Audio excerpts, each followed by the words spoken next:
2026 சட்டமன்ற தேர்தலில் என்னுடைய தலைமையில்தான் அதிமுக ஆட்சி அமைக்கும் என்று வி.கே. சசிகலா தெரிவித்துள்ளார். இது தொடர்பாக தஞ்சை மாவட்டம் பின்னையூரில் சசிகலா அளித்த பேட்டியை பார்க்கலாம். உங்க தலைமையில அதிமுக உங்க தலைமையில அதிமுக உங்க தலைமையில அதிமுக கூடுதல் விவரங்களை வழங்குவதற்காக எமது செய்தியாளர் சதாம் ஹுசேன் இணைந்திருக்கிறார். வணக்கம் சதாம் ஹுசேன், நடந்தது என விவரங்களை பதிவு பண்ணுங்க. வணக்கம் ஆபேர்காம். அதாவது 2026 சட்டமன்ற தேர்தலில் என்னுடைய தலைமையில்தான் அதிமுக ஆட்சி அமையும் என வி.கே. சசிகலா தஞ்சையில் பரபரப்பு பேட்டி அளித்துள்ளார். தஞ்சை மாவட்டத்தில் ஒரத்தநாடு பகுதியில் பின்னியூர் கிராமத்தில் நேரடி நெல் கொள்முதல் நிலையங்களில் விவசாயிகளின் சாகுபடி செய்த நெல்மணிகளை பார்வையிட்டு விவசாயிகளின் குறைகளை வி.கே. சசிகலா ஆய்வு செய்தார். அதன் பிறகு இன்று மாலை செய்தியாளர்களை சந்தித்த அவர் தெரிவித்ததாவது, தஞ்சாவூர், திருவாரூர் மாவட்டங்களில் 3 லட்சம் ஏக்கருக்கு குறுவை செய்யப்பட்ட நிலையில் அறுவடை செய்த நெல்மணிகளை விவசாயிகள் விற்க முடியாமல் உள்ளனர். 8000 ஏக்கருக்கு மேல் மழை நீரில் மூழ்கியுள்ளது. குறைவான கொள்முதல் நிலையம் செயல்பட்டு வருகிறது. இதில் நிறைய விஷயங்கள் மறைக்கப்பட்டுள்ளது எனவும் அவர் தெரிவித்தார். திமுக அரசாங்கம் செயல்படாத அரசாங்கமாகவும் உள்ளது எனவும் அவர் குற்றம் சாட்டியுள்ளார்.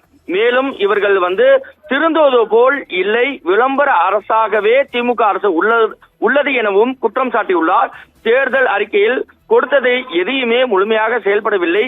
அன்றன்று நடைபெறும் நிகழ்வுகளை கூட எவ்வளவு சாகுபடி செய்துள்ளார்கள், எவ்வளவு கொள்முதல் ஆகும் என்பது அரசாங்கத்திற்கு தெரியும்.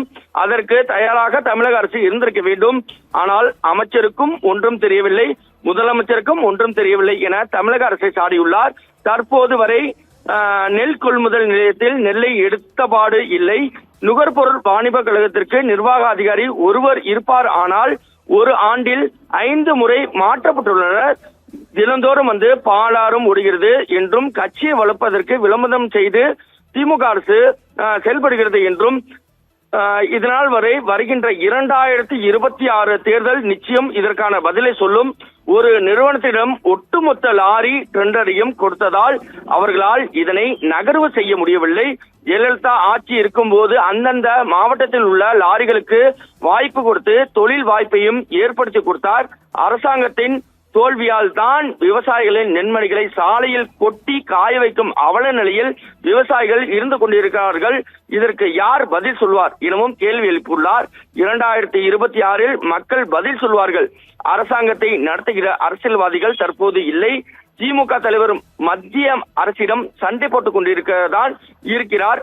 11 லட்சம் மெட்ரிக் டன் நெல்மணிகள் 621 அரவை ஆலை தற்போது இருக்கிறது. இந்த நேரம் இதனை அரைத்து முடித்து இருக்கலாம். அவர்களுக்கு உரிய மின்சாரம் அதிகாரம் கொடுத்திருந்தால் அவை செய்திருக்க முடியும்.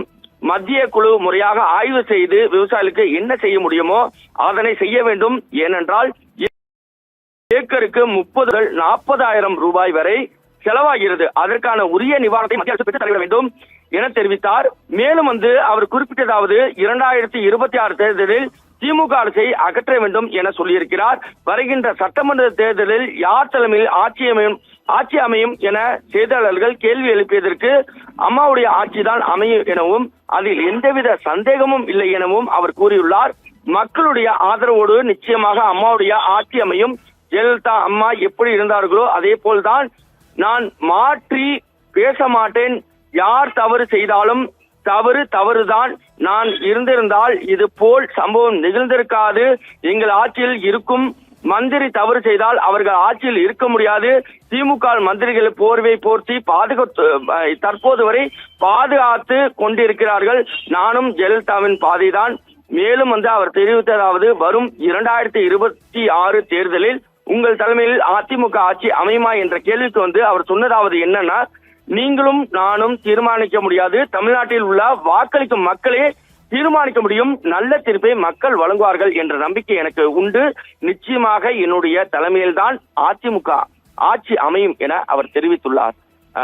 தகவலுக்கு நன்றி சதாம் ஹுசேன்.